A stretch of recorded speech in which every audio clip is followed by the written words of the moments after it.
Shalom, Bapak Ibu dan saudara-saudari yang terkasih, jumpa lagi dalam Sikat Sabda Iman Katolik hari Minggu 9 April 2023, Hari Raya Paskah Kebangkitan Tuhan. Bacaan dari Injil Yohanes bab 20 ayat 1 sampai 9. Semoga Tuhan beserta kita sekarang dan selama-lamanya. Inilah Injil suci menurut Yohanes. Dimuliakanlah Tuhan. Pada hari pertama pekan itu, pagi-pagi benar ketika hari masih gelap, pergilah Maria Magdalena ke kubur Yesus, dan ia melihat bahwa batu penutupnya telah diambil dari kubur. Ia berlari-lari mendapatkan Simon Petrus dan murid yang lain yang dikasihi Yesus. Ia berkata kepada mereka, "Tuhan telah diambil orang dari kuburnya, dan kami tidak tahu di mana ia diletakkan." Lalu bangkitlah Petrus dan murid yang lain itu ke kubur. Keduanya berlari bersama-sama, tetapi murid yang lain itu berlari lebih cepat daripada Petrus, sehingga ia lebih dahulu sampai di kubur. Ia menjunguk ke dalam dan melihat kain kafan terletak di tengah, akan tetapi ia tidak masuk ke dalam. Kemudian tibalah juga Simon Petrus menyusul dia dan masuk ke dalam kubur itu. Ia melihat kain kafan terletak di tanah, sedangkan kain peluh yang tadinya ada di kepala Yesus tidak terletak dekat kain kafan itu, tetapi terlipat tersendiri di tempat yang lain. Sesudah itu masuklah juga murid yang lain yang lebih dahulu sampai ke kubur itu. Ia melihatnya dan percaya, sebab selama itu mereka belum mengerti isi kitab suci yang mengatakan bahwa ia harus bangkit dari antara orang mati. Demikianlah sabda Tuhan. Terpujilah Kristus. Bapak, Ibu, dan saudara-saudari yang terkasih, renungan hari ini akan dibawakan oleh Pater Laurentius MSSCC dari Italia. Selamat mendengarkan. Saudara-saudari yang terkasih, selamat pagi, selamat pesta Paskah untuk kita semua. Hari ini kita merayakan kebangkitan Kristus. Kebangkitan Kristus menunjukkan kepada dunia tentang kuatnya kuasa Allah. Kekuasaan Allah tidak dapat ditandingi oleh siapa dan apapun di dunia ini. Kekuasaan Allah itu merupakan cinta yang menyapa dan melindungi manusia. Sebagai umat beriman, kita bersuka cita sebab Allah memberikan kehidupan baru kepada kita. Kristus telah mengalahkan kematian dengan kebangkitan. Kegelapan makam telah diterangi oleh cahaya kehidupan. Karena itu kebangkitan Kristus merupakan bukti cinta Allah yang tiada batasnya. Allah menghendaki agar manusia ciptaannya selalu berada dalam pelukan kasih-Nya.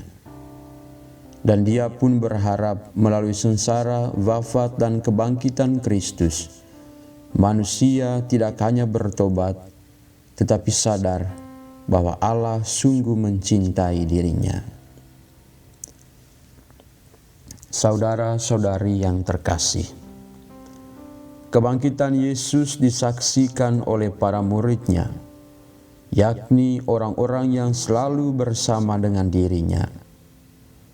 Mereka ini selalu melayani Yesus dan telah makan dan minum dengan Dia. Di dalam Injil tadi disebutkan Simon Petrus, murid yang dikasihi oleh Yesus, dan Maria Magdalena. Maria Magdalena pagi-pagi buta pergi ke kubur Yesus, dan dia mendapatkan batu penutup kubur telah digulingkan. Lalu dia memberitahukan kepada Simon Petrus dan murid yang dikasihi oleh Yesus. Keduanya pun lari menuju ke kubur Yesus. Benar, bahwa batu penutup kubur telah terguling, dan Petrus masuk ke dalam kubur dan diikuti oleh murid yang dikasihi.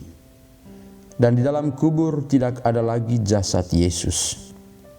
Lalu dikatakan pula, Petrus melihat kain kafan terletak di tanah, sedangkan peluh yang tadinya ada di kepala Yesus tidak terletak dekat kain kafan itu, tetapi agak di samping di tempat yang lain dan sudah tergulung. Kisah ini menunjukkan bahwa kebangkitan itu sungguh terjadi, dan para muridlah yang menjadi saksi kuncinya. Jadi para murid tidak hanya diberi kesempatan untuk tinggal, makan, minum bersama Yesus, tetapi Yesus memanggil dan memilih mereka untuk memahami segala rencana Allah. Keistimewaan para murid tidak hanya sebatas hidup bersama Yesus, tetapi mereka diberi kesempatan untuk melihat secara langsung cinta Allah kepada dunia. Oleh karena mereka telah mengalami dan melihat langsung segala kehendak Allah bagi dunia ini melalui Yesus, maka para murid harus siap dan berani untuk mewartakan kabar baik itu kepada dunia. Saudara-saudari yang terkasih, kebangkitan Kristus membawa sukacita dan kehidupan baru bagi kita orang beriman, di mana kita tidak lagi terkungkung dalam kekuatan dosa. Kegelapan hidup kita pun diterangi oleh cahaya kebangkitannya. Dan melalui kebangkitannya kita dilahirkan kembali menjadi manusia baru. Dengan mengalami rahmat tersebut, maka kita sama dengan para murid Yesus. Kita mempunyai tugas untuk mewartakan kebangkitan Kristus di dunia ini. Situasi dunia kita saat ini sementara tidak stabil. Banyak masalah muncul hampir di semua bidang kehidupan manusia. Karena itu sebagai pengikut Kristus, kita harus berani menegakkan kebenaran. Kita harus berani melawan segala bentuk ketidakadilan di dunia ini. Jadi, kebangkitan Kristus harus bisa mengubah pola hidup kita agar cinta Allah semakin meraja di dunia ini. Amin.